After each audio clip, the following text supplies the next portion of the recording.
je vais t'enlever une partie de ta peau et te creuser. C'est pour entreposer de l'eau dans ton tronc. Ma famille et moi, nous allons vivre de cette eau. Tous les membres de ma famille vont venir pour te confier notre eau, mais aussi la reprendre quand on en aura besoin. Veille sur eux et sur mes enfants et mes futurs petits-enfants pour qu'il ne leur arrive rien quand ils viendront prendre l'eau en toi.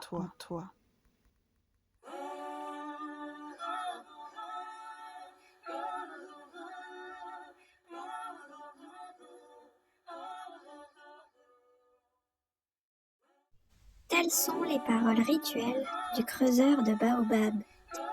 Cette pratique ancestrale, unique au monde, est réalisée par les Mahafal, qui creusent les baobabs pour en faire des citernes et stocker l'eau de pluie, rare dans ces contrées arides. C'est au village d'Amputak, sur le plateau Mahafal, dans le sud-ouest de Mada, que cette pratique s'est développée il y a une centaine d'années. C'est en observant les baobabs, frappés par la foudre, que les villageois ont découvert que l'eau de pluie, tombée à l'intérieur du tronc, restait propre et se conservait, sans que le baobab ne pourrisse. Plusieurs centaines de baobabs ont donc été creusés. Leur tronc a été évidé, afin d'y contenir de grands volumes d'eau. Cette eau sera utilisée durant la période sèche, qui dure plus de 7 mois, durant lesquels il n'y a ni lac ni rivière alentour, donc aucune source d'eau possible. La vie des villageois s'organise donc autour de règles strictes, régulant la collecte et la gestion de l'eau des Za-Miolak. Le savoir-faire relatif aux Za-Miolak se transmet de génération en génération.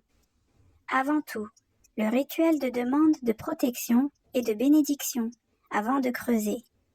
Un coq rouge ou noir doit être sacrifié. Il faut plus de 2 semaines pour creuser un baobab. On ne peut le faire qu'en saison sèche. Il faut bien sélectionner le baobab, sinon il risque de pourrir et de mourir. Il faut attendre 6 mois après que le baobab a été creusé pour pouvoir le remplir d'eau. Une fois le tronc est vidé, le creuseur, propriétaire du baobab, creuse des trous à proximité afin de récolter les eaux de pluie qui surviennent de décembre à mars. Une fois le baobab rempli, on referme la fenêtre avec des branchages pour éviter l'intrusion d'animaux qui risqueraient de souiller l'eau. Il faut entretenir le baobab tous les 5 ans, sinon il se referme. Mais comment un arbre au bois si spongieux peut-il contenir tant d'eau durant des décennies sans dommages apparents, alors qu'une fois coupé, son bois pourrit et se décompose très vite? C'est qu'une fois creusé, l'arbre cicatrise, se régénère et reforme son écorce, qui devient alors étanche et permet de stocker l'eau sans mourir. Phénomène unique dans le monde des arbres. Chez le baobab, toutes ces cellules sont vivantes, et ils poussent tant de l'intérieur vers l'extérieur que de l'extérieur vers l'intérieur, à l'inverse des autres arbres, qui, eux, ne poussent que de l'intérieur vers l'extérieur, et dont les cellules vivantes se trouvent seulement en périphérie du tronc.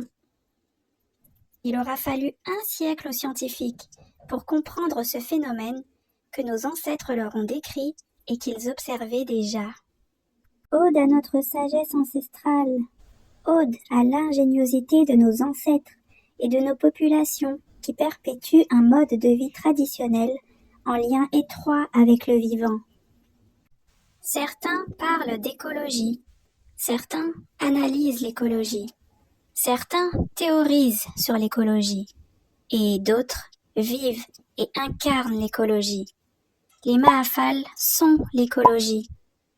Ils nous démontrent que vivre dans un environnement aux conditions de vie extrêmes se traduit par des miracles, des réponses inattendues et inespérées du vivant, qui permet aux êtres vivants, humains compris, de s'y adapter.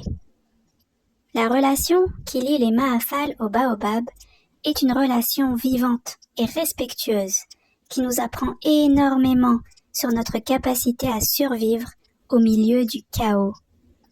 Soyons fiers de nos savoir-faire traditionnels, de notre sagesse ancestrale et de nos façons singulières d'habiter le monde. On entend souvent dire que l'être humain est le cancer de la planète. Mais non, tous les êtres humains n'ont pas participé dans la mise à feu et à sang de notre planète.